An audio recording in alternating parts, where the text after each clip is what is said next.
예, 예, 오늘 어떻게 보면 마지막 이제 계시록 7교회의 마지막 교회의 말씀입니다. 라오디게아 교회에 대한 말씀인데요. 계시록 3장 14절부터 22절입니다. 함께 짧은 구절이니까 한번 교독하면서 한번 교독하도록 하겠습니다. 제가 14절 읽고 여러분이 다음 절 읽어주시면 감사하겠습니다. 14절 3장 계시록 3장 14절 라오디게아 교회의 사자에게 편지하라. 아멘이시오 충성되고 참된 증인이시오 하나님의 창조의 근본이신 이가 이르시되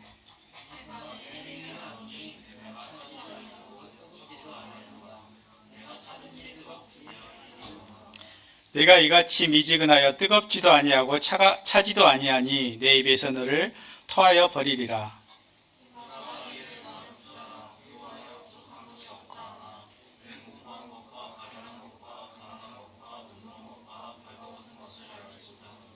내가 너를 고나노니 내게서 불로 연단한 금을 사서 부요하게 하고 흰 옷을 사서 입어 벌거벗은 수치를 보이지 않게 하고 안약을 사서 눈에 발라 보게 하라.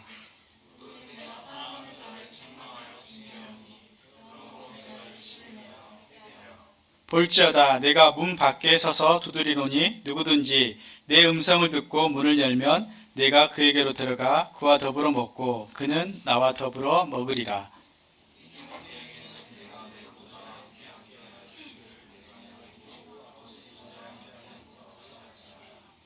귀 있는 자는 성령이 교회들에게 하시는 말씀을 들을지어다.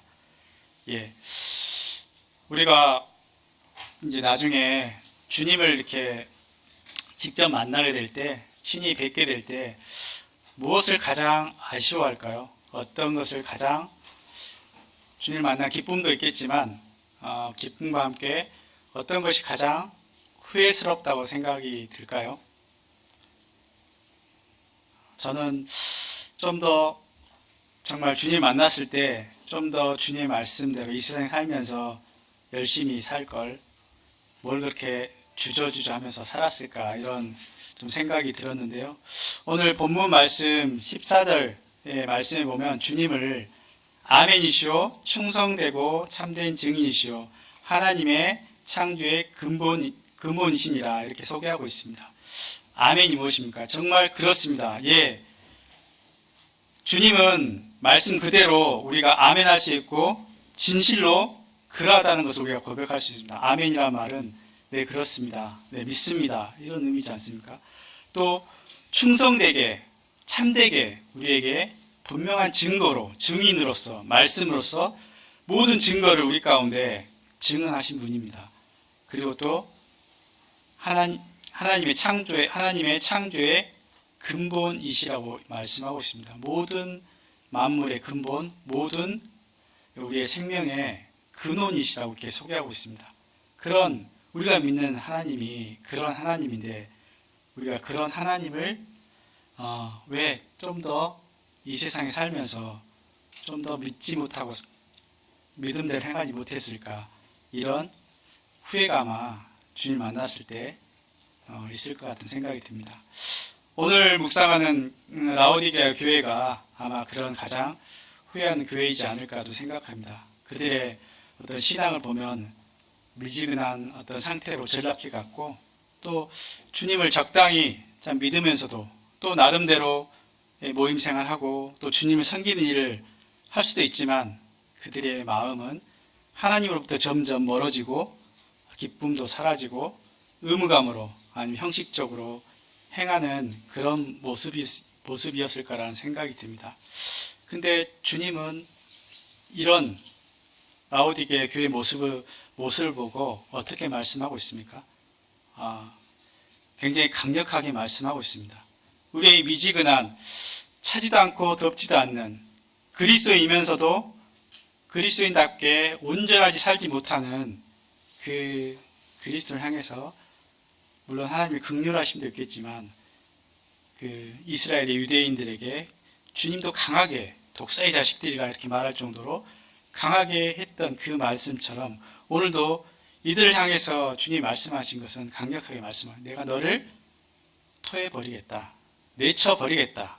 이렇게 말씀하고 있습니다.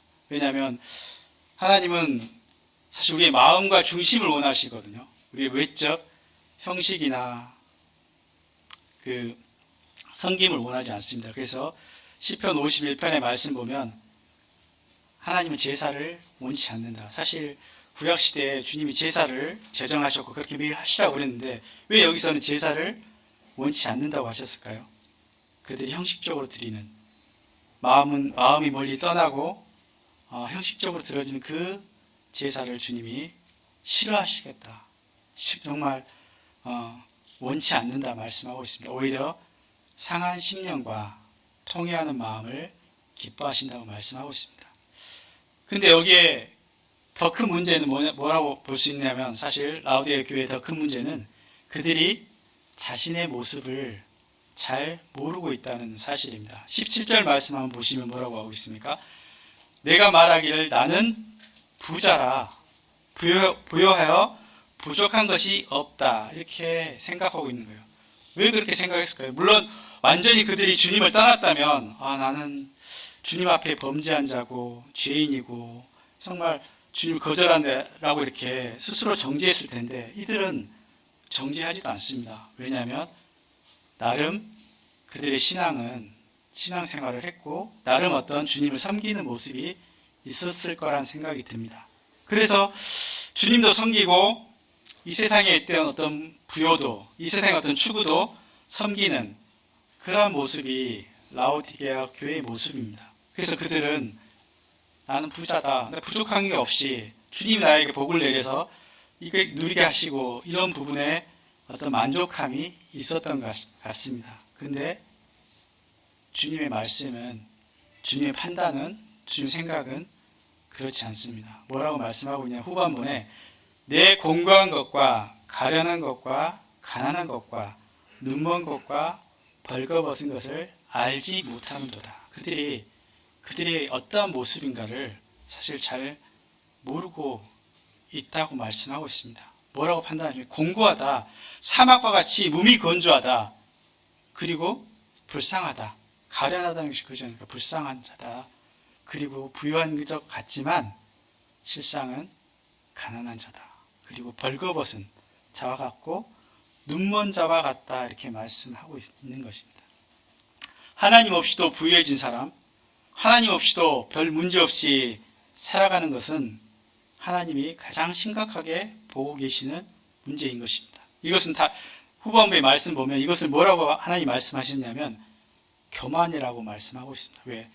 주님 없이도 스스로 할 수 있기 때문에 그게 주님 없이도 우리가 부유하기 때문에 이 마음이 높아진 마음 교만이라고 말씀하고 있습니다. 우리는 하나님 없이는 살 수 없고 하나님 없으면 아무것도 아닌 존재들이라는 사실을 우리가 참 잊어버리는 것 같습니다. 오늘 그래서 우리가 오늘 본문에 이렇게 이 주제처럼 이 미지근한 신앙의 왜 우리에게 원인이 무엇일까? 그러면 하나님은 이 말씀을 통해서 성경을 통해서 우리에게 어떻게 해결하시기를 원하시는가? 이 말씀들을 한번 살펴보기를 원합니다. 우리 한때 구원받을 때 한번 생각해 보십시오. 우리가 한때는 열정을 가지고 주님 위해 살았을 때도 있었을 것입니다. 아니면 여기 계신 분들 중에 아직도 열정적으로 살고 계신 분도 있어요. 근데 언젠가는 우리 마음이 조금씩 식어가는 것을 느낄 수 있고 식어가는 걸 이렇게 우리가 경험하게 됩니다. 왜 그럴까요? 여러분들의 신앙을 되돌아볼 때 아마 그런 과정들이 있었을 텐데 왜 내 마음이 점점 냉랭해지고 하나님 앞에 감동이 사라지고 주님을 섬기는데 어떤 기쁨이 또 열정이 점점 사라지는 그 어떤 그런 일들이 있었을 것입니다. 여러분들에게는 어떤 게 그 원인이었습니까? 다양할 수 있죠. 여러 가지 원인들이 있을 것 같습니다. 제가 그래서 몇 가지 생각해 봤는데 첫 번째는 우리가 하나님이 아닌 내 마음에 하나님 것으로 채워졌었는데 하나님이 아닌 다른 것들이 우리 마음을 차지하게 될 때 우리의 마음이 점점 하나님으로부터 멀어지게 되는 사실을 보게 됩니다. 이것을 여기서는 뭐라고 표현하냐면 불순물이라고 표현합니다. 여러 가지 원래 하나님 앞에 있는 그 순수함의 그 마음에서 다른 것들이 우리 마음 가운데 들어오게 되면서, 다시 말하면 사랑하게 되면서 우리가 점점 하나님으로부터 마음이 떠나 있는 것입니다. 여러분의 마음들은 어떻습니까? 무엇을 사랑하고 무엇을 추구해 가고 있습니까? 물론 대부분 하나님을 사랑하고 하나님을 추구하고 있다고 저는 믿습니다. 근데 도전하고 싶은 것은 그것뿐입니까? 우리 마음 가운데 온전하게 하나님이 나의 전부가 되시고 나의 모든 것이 되신다고 고백은 하지만 어느 틈인가 우리가 조금씩 다른 것들을 사랑하고 다른 것들을 추구하고 있지 않습니까? 이게 우리 마음의 불순물들입니다. 세상이 우리 가운데 들어오게 되는 것입니다. 그래서 사단은 우리의 마음을 어떻게든지 우리 마음을 미혹해서 우리의 마음을 빼앗아 가려는 그런 전략을 세우는 것입니다. 왜냐하면 우리의 마음을 잡으면, 우리의 마음을 무너뜨리면 우리는 무기력하게 될 수밖에 없기 때문입니다. 그래서 잠언 말씀에도 무릇 지킬 만한 것보다 더욱 마음을 지키라고 하고 있습니다. 우리의 마음을 사단이 빼앗아 가기 위해서 여러 가지 시험과 유혹으로 우리를 넘어뜨립니다. 심지어는 예수 그리스도에게도 사탄이 세상을 보여주면서 또 그 유혹하고 있지 않습니까? 그만큼 사탄이 우리의 마음을 빼앗아가기 위해서 모든 전략을 사용하고 있습니다. 이런 우리의 도전 앞에서 우리가 우리의 마음이 한두 개씩 다른 것들에 관심을 갖고 사랑하게 될 때, 다시 얘기하면 우리 마음에 불순물들이 들어오게 될 때 우리는 점점 하나님으로부터 마음이 멀어지게 됩니다. 그래서 하나님이 18절 말씀을 통해서 이렇게 말씀하고 있습니다. 내가 너희를 권한다. 내게서 불로 연단한 금을 사서 부유하게 해라. 너희가 실상은 부유하다고 말하고 있지만 진짜 부유한 것이 무엇인지를 말씀하고 있는데 불로 연단한 금을 사라고 얘기하고 있습니다. 그래야만이 부유할 수 있기 때문에. 그러면 왜 특별히 금이면 되지 왜 불로 연단한 금이라고 했을까요? 저는 이 불은 이 불순물들을 제거하는, 이 금을 순수하게 만드는 그런 역할을 하기 때문에 그렇다고 생각이 됩니다. 왜냐하면 우리 가운데 있는 이 보배로운, 이 하나님 주신 것에 불순물이 들어가 있다면 이것들이 제거되어야만 하는 것입니다. 그래서 하나님이 연단을 통해서, 고난을 통해서 우리의 마음을 단련하신 것입니다. 그래서 욥기 말씀 23장 10절 말씀 보면 앞에도 가도 하나님이 안 계시고 뒤에 가도 안 계시고 옆 우측을 봐도 안 계시고 좌측을 봐도 안 계시는 하나님이 없는 것처럼 느껴지는 그 순간, 그 고난 가운데 있는 그 순간 이 고백이 나온 것입니다. 그가 나를 단련하신 후에 내가 정금같이 순금같이 나오리라, 이렇게 말씀하고 있습니다. 우리의 금이 정말 불순물이 많이 있다면 이 금은 돌인지 아니면 어떤 금인지 가치가 많이 떨어질 것입니다. 오히려 이 한 돌에 금이 작은 일부분에 밖에 없지 않습니까? 그걸 정지하기 위해서 많은 과정들이 거치는데 이럴 때 우리가 정금, 순금이 되는 것입니다. 이 순금은 순금이 될 때 비로소 가치가 있는 것입니다. 우리 가운데 우리의 주신 보물에, 보배에 어떤 불순물들이 들어가 있지 않는지 우리 한번 우리 자신을 살펴보고 합니다. 하나님이 근데 불로 연단한, 그래서 불로 연단된 금일 때만이 정금으로, 순전한 금으로 우리가 나오게 되고, 그럴 때 하나님이 영원한 그 가치, 금의 가치를 우리가 알 수 있는 것입니다. 그래서 순금의 의미는 이 세상 것에 때묻지 않는, 세상 것에 오염되지 않는, 불순물에 빠지지 않는 순수한 하나님에 속한 영원한 것들만 남는 것이 이 순금이라는 생각이 듭니다. 또 다른 우리가 우리 마음을 어렵게 하고 우리 마음을 멀리하는 것이 또 어떤 부분입니까? 죄와 죄들로 인한 어떤 상처들이라고 생각이 됩니다.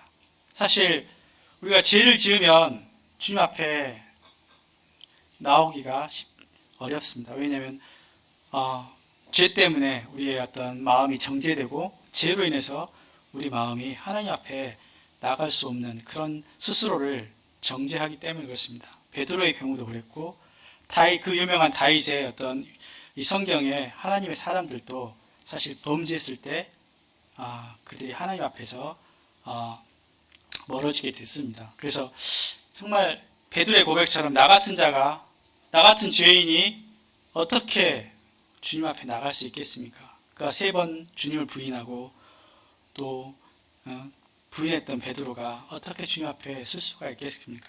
근데 주님이 베드로를 다시 부르셔서 그를 사랑하셔서 다시 그 허물을 덮으실 때, 그 사랑을 느낄 때 그가 나갈 수 있게 됩니다. 아무튼 우리가 범죄 가운데 빠졌을 때 시편 51편 12절 말씀에 보면 다윗도 그가 주님 앞에 밧세바를 범하게 됐을 때 했던 고백입니다. 그 앞에 몸과 지혜를 자백하면서 시편 51편 12절 말씀 보면 주의 구원의 즐거움을 내게 회복시켜 주시고 자원하는 심령을 주사 나를 붙드소서 이렇게 말씀하고 있거든요. 왜냐하면 범죄하게 될 때 우리 즐거움이 하나님 앞에 있는 즐거움이 우리 앞에 사라지게 됩니다. 정말 그래서 구원의 즐거움을 내게 회복시켜 주십시오 이런 기도를 하고 있습니다. 다윗이. 그래야만이 즐거움이 주님 앞에 어떤 즐거움이 우리 가운데 있을 때 우리가 하나님을 향해서 자원하는 심령이 있습니다. 기뻐하는 심령이 되는 것입니다.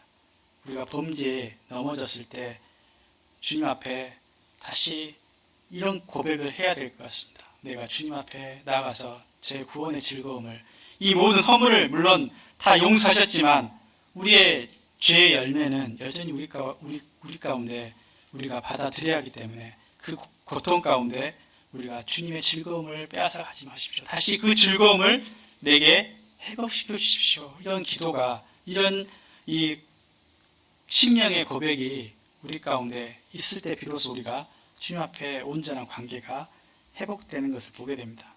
또 죄로 인한 어떤 상처들 교회나 성도님들을 통해서 내가 받은 아픔과 상처들 이 쓴뿌리가 나게 될 때 우리 마음에 괴로움이 있습니다. 이럴 때 우리가 또 이 마음에 쓴뿌리가 있으면서 점점 하나님과 교회와 성도들 간의 관계가 멀어지게 되는 것들을 우리가 너무 잘 보게 됩니다. 오히려 참 이럴 때 이 모든 것을 주님께 맡기고 용서하십시오. 정말 우리 가운데 용서하지 않으면 나를 위해서 용서하셔야 됩니다. 70번에 7번이라도 70번이라도 용서하라고 말씀하고 있습니다. 왜냐하면 용서는 나를 위한 것도 됩니다. 내가 그 마음을 용서하지 않으면 여전히 내 마음 가운데 그 쓴뿌리가 여전히 나를 사로잡고 있고 나만 괴롭게 되는 것입니다. 주님께 그 모든 것을 맡기고 우리가 용서하게 될 때 우리 마음이 그 평안함을 자유함을 얻게 되기 때문에 그렇습니다. 아무튼 범죄와 죄와 이 죄로 인한 상처 때문에 우리가 주님 앞에 멀게 되는 그런 원인이 되는데 주님이 뭐라고 말씀하고 있습니까?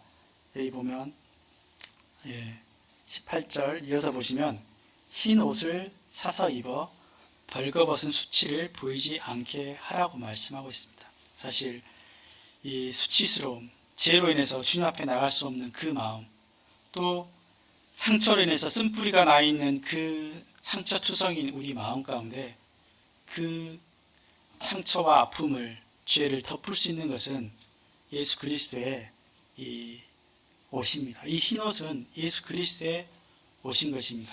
예수 그리스도의 옷만이 우리의 죄를 용서할 수 있고 우리의 상처를 덮을 수 있습니다. 예수 그리스도의 사랑이 우리 가운데 넘치게 되면요 우리가 다른 사람들을 용서할 수 있고 우리의 죄가 주님 앞에서 해결됐다는 그 사실에 오히려 감동이 돼서 주님 앞에 사랑을 고백하게 되는 것입니다. 이것이 단지 저는 내 죄를 모든 죄를 사했어. 그러니까 나는 죄가 없어. 이런 단순한 고백과 다릅니다. 우리가 범죄했을 때 정말 알아야 될 것은 이 죄에 대해서 우리가 심각하게 생각해야 됩니다. 물론 구원의 문제에 대해서 하나님이 분명히 구원에 대해서는 완전한 구원으로 온전한 속죄로 이루어 놓으셨지만 하나님과 관계에 대해서는 이 범죄한 우리의 죄에 대해서 분명한 하나님 앞에 토설하는 회개하는 그 마음이 있지 않으면 우리 주님과의 관계가 계속적으로 어렵게 되고 멀어지게 되는 것입니다. 그래서 다윗의 고백처럼 내 구원의 즐거움을 하나님과 관계의 회복을 위해서 회복시켜달라. 이 간절한 기도와 회개가 우리 죄에 대한 회개가 있을 때 비로소 우리가 다시 주님과의 그 십자가 아래서 십자가의 사랑이 우리 마음을 감동시키는 것입니다. 세 번째로 좀 생각됐던 것은 우리가 신앙생활하면서 또 자주 오는 낙심된 마음인 것 같아요. 우리가 주를 위해서 참 살아왔던 삶이 왠지 뭔가 부족하게 느껴지고 뭔가 실패했다는 느낌이 들고 또 내가 생각했던 그 믿음의 삶과 다르게 다가올 때 어떻습니까? 우리가 낙심하게 됩니다. 또 심지어는 주님이 왜 나와 함께 계신 것 같이 그렇게 같이 안 느껴지고 말씀이 왠지 문자로만 느껴지고 사실로 받아들여지지 않을 때 우리 마음이 점점 주님을 향해서 나갔던 그 믿음이 실망하게 되고 낙심하게 됩니다. 지난 주일에 우리가 말씀드렸던 엠마오로 가는 두 제자, 정말 낙심해서 이제 주님이 그 구원자로 이 우리 민족을 구원할 자로 생각했던 그 주님이 십자가에 돌아가셨을 때 그들이 낙심해서 엠마오로 갔던 두 제자, 그들의 마음에는 그들의 가까이에는 주님이 계셨잖아요. 함께 가셨는데 그들이 그 주님을 알아보지 못했습니다. 그리고 나중에 떡을 뗄 때 주님인 걸 말씀을 풀어서 그들에게 눈을 열었을 때 주님이시라는 사실을 알게 되고 뭐라고 고백합니까? 그들의 마음이 뜨거웠다 이렇게 말씀하고 있거든요.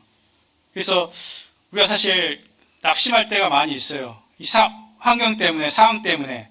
근데 때로는 하나님 우리를 고난 가운데도 주시고 여러 가지 상황들 가운데로 주십니다. 근데 그럴 때 우리가 낙심할 것이 아니라 우리가 어떤 상황이 있는지 눈을 들어서 하나님의 전체적인 말씀을 바라봐야 될 것입니다. 그래서 이들을 향해서 하나님 18절에 이어서 뭐라고 말씀하고 있습니까?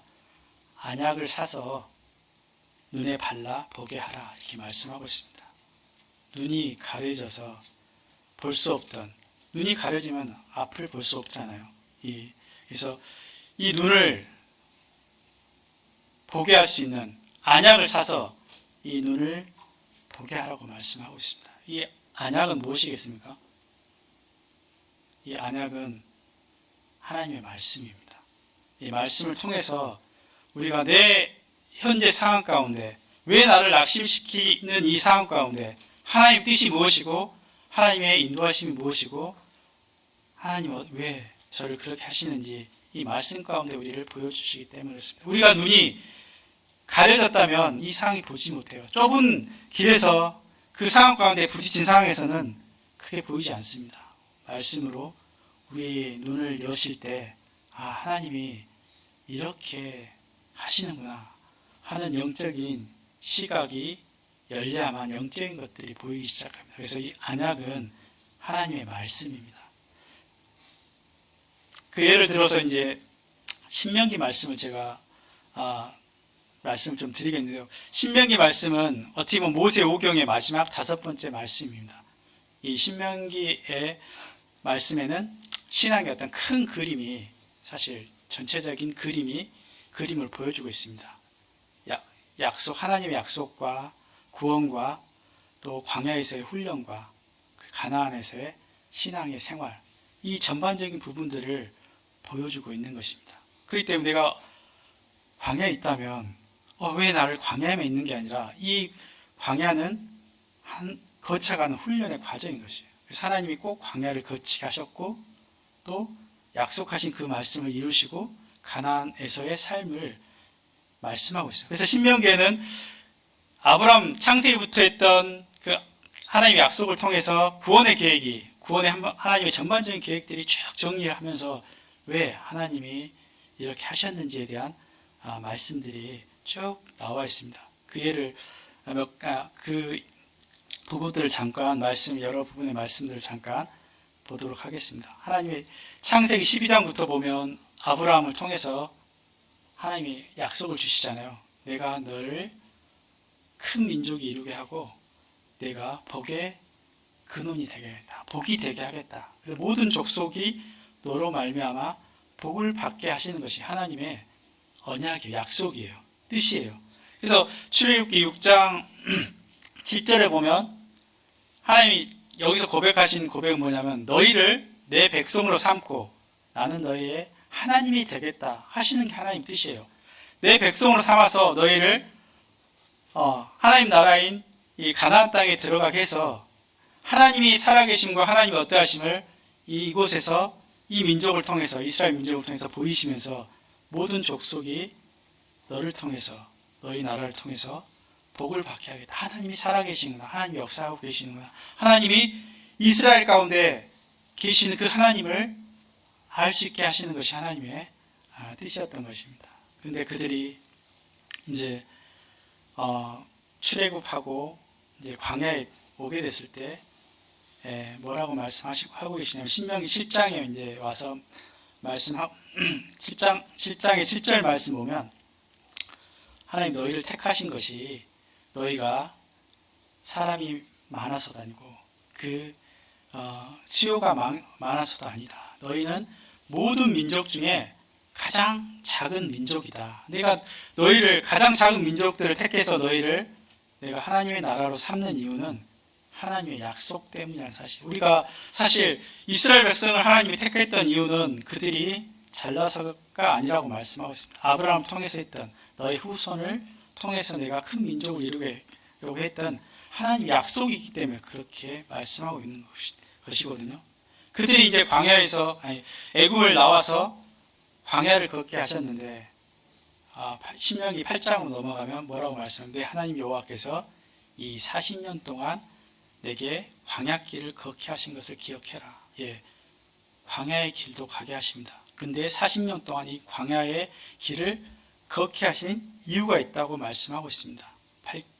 신명기 8장 3절에 보면 너를 낮추시고 너를 겸손케 해서 너를 마침내 너에게 복을 주려 합니다. 이렇게 말씀하고 있고 이 40년 동안 걷는 동안 아들을 징계한 같이 내가 너희를 징계했다. 왜냐하면 내 하나님 여호와께서 여호와의 명령을 지켜 그의 길을 따라 가게 하고 경외하게 하려 합니다. 이렇게 말씀하고 때로는 낮추시기도 하고 어려운 가운데 물이 없어서 불평이 나오게끔 하기도 하고 여러 과정들을 광야를 거치게 하면서 또 징계와 그 징벌을 벌을 내리시기도 했거든요. 그런데 여기서 뭐라고 하냐면 사랑하는 사람을 내가 아들을 징계함 같이 했다 했고 말씀하고 있거든요. 그러면서 그렇게 하신 목적이 여호와의 명령을 지켜 주님을 따라 주님을 경외하게 하려 합니다. 이렇게 말씀하고 있습니다. 그들이 가나안 땅에 들어가기 직전까지 전에 이제 그 앞에서 이제 말씀하시면서 가나안 삶에 들어갔을 때 어떻게 될 거에 대해서도 말씀하고 있는데 이어서 보면 14절에 보면 내 마음이 교만하여 내 하나님 여호와를 잊어버릴까 염려하노라. 계속적으로 이제 하나님을 기억할 것을 말씀하시면서 그가 가나안 땅에 들어갔을 때 부유하게 되고 풍부하게 되고 모든 은과 금이 풍성하게 되고 소와 양이 번성하게 될 때 모든 것이 풍성하게 될 때 그들의 마음이 어떻게 되냐면 하나님께 더 감사하기보다는 어떤 마음이 내 마음이 교만하게 된다. 내 마음이 여호와를 잃어버리게 된다. 왜 그랬을까요? 그들의 마음이 이제 자기의 의로, 자기의 공의로, 자기의 능력으로 아니면 하나님보다 주신 선물의 마음이 빼앗겼을 때 이런 일들이 일어날 것을 경고하고 있습니다. 그래서 신명기 9장 6절에 이제 9장으로 넘어가게 되면 하나님 이 아름다운 땅을 기업으로 주신 것은 네가 의롭기 때문에 공의롭기 때문에 그런 것이 아니다. 너는 목이 곧은 백성이다. 이렇게 말씀하고 있고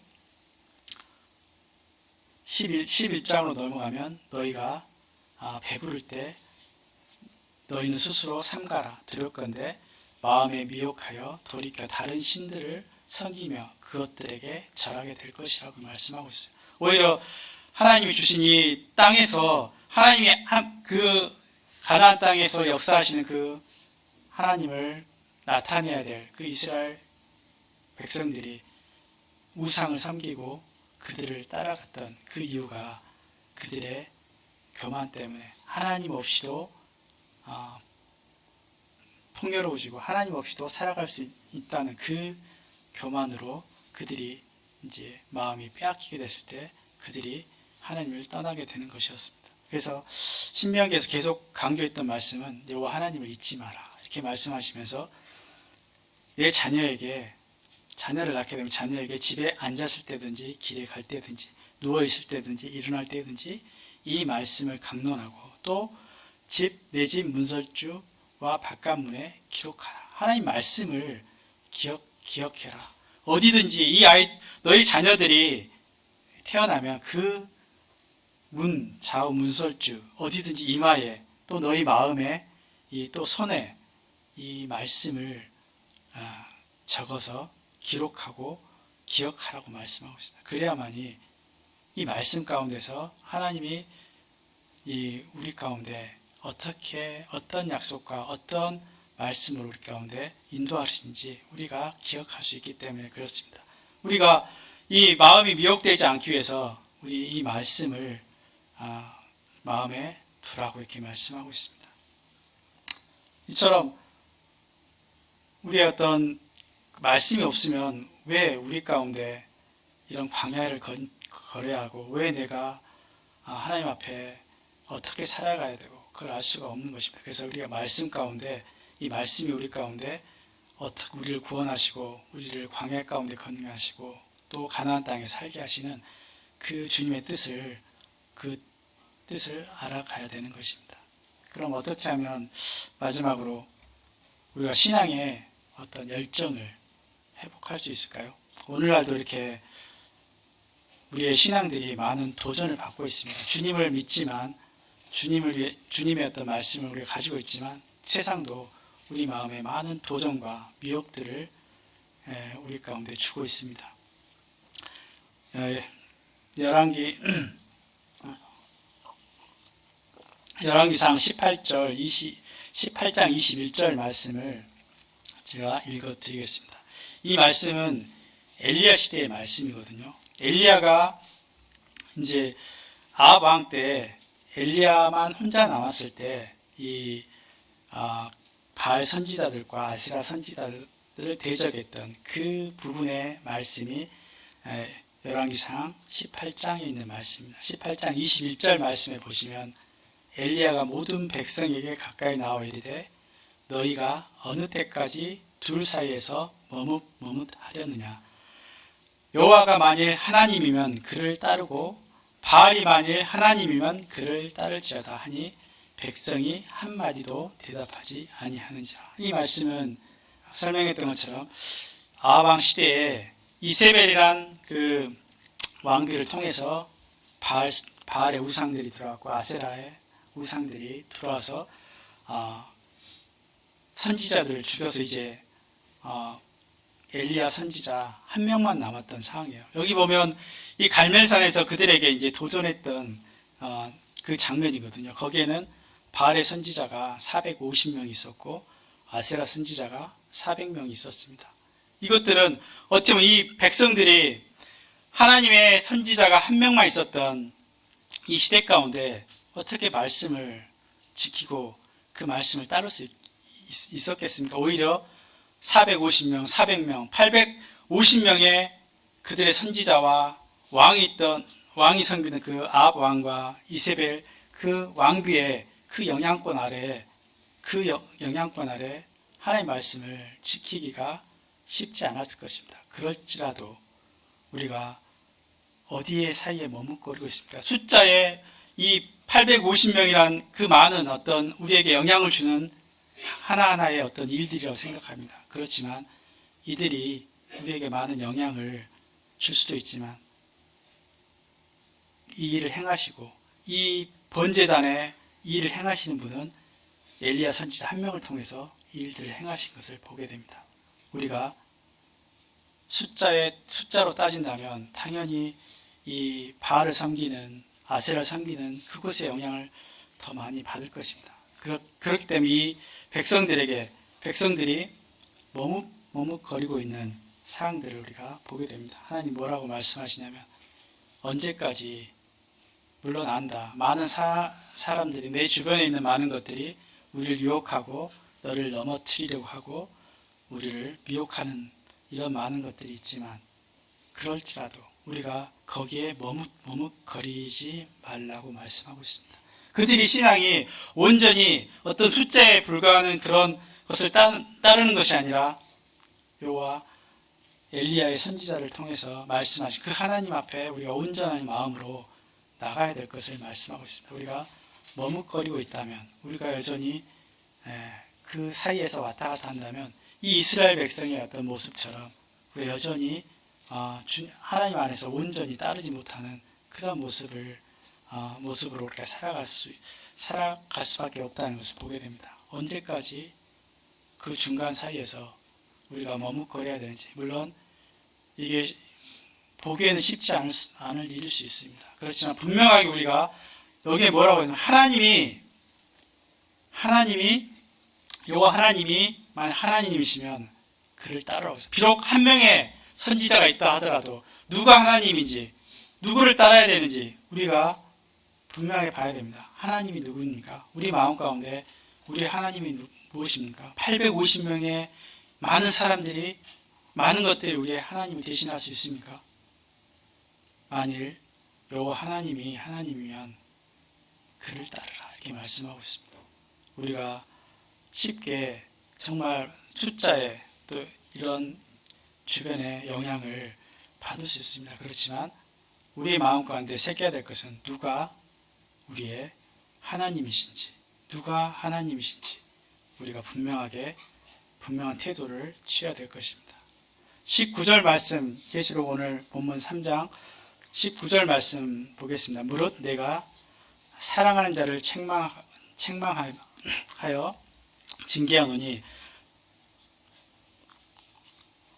그러면 내가 열심을 내라 회개하라. 볼지어다 내가 문 밖에 서서 두드리노니 누구든지 내 음성을 듣고 문을 열면 내가 그에게로 들어가 그와 더불어 먹고 그는 나와 더불어 먹으리라. 이 상황을 보면서 주님 뭐라고 말씀하세요? 내가 사랑하는 자를 사랑하기 때문에 라오디게아 교회 교인들도 그런 모습에도 정말 내치고자 하는 그런 마음이 있어도 하나님 그들을 사랑한다고 말씀합니다. 내가 사랑하는 자를 책망한다. 내가 너를 책망하고 징계하노니 그러므로 열심을 내라. 회개하라고 말씀하셨습니다. 열심을 내라 해서 주님께 내가 어떤 뭘 해야겠고 어떤 성경을 해야겠고 어떤 행동을 나가기에 앞서 하나님 뭐라고 말씀하면 마음을 하나님과 사귐을 갖기를 원하십니다. 어떤 게 열심히 하냐면 하나님을 찾는 일에 우리가 열심을 내야 되는 겁니다. 회개해야 되는 것입니다. 그래서 20절에 이어서 말씀이 바로 그러면 사실 말씀이 그거거든요. 볼지어다 내가 문 밖에 서서 두드리고 있다. 왜? 너가 원래는 너의 주인이었지만 너가 점점 나를 밀어내면서 이제 문 밖에까지 가 있는 주님을 보게 됩니다. 근데 그럴지라도 하나님 문 밖에 서서 우리를 두드리고 계신다고 했습니다. 누구든지 내 음성을 듣고 마음 문을 열면 내가 너와 교제하겠다. 너와 더불어 다시 살겠다. 교제하겠다고 약속의 말씀이 하고 있습니다. 그래서 우리 마음이 다시 잃어버린 주님을 향해서 열심으로 다시 주님을 찾아야 되는 겁니다. 주님을 찾고 찾는 자에게 하나님 능력을 베푸십니다. 왜 우리 가운데 능력이 없냐면 주님을 찾지 않기 때문이었습니다. 주님을 우리가 찾을 때 주님과 함께 할 때 우리의 능력은 주님이신 것입니다. 그래서 우리의 능력의 근원 대신 이 만물의 근원 대신 주님과 함께하는 그 사귐을 갖자고 말씀하고 있는 것입니다.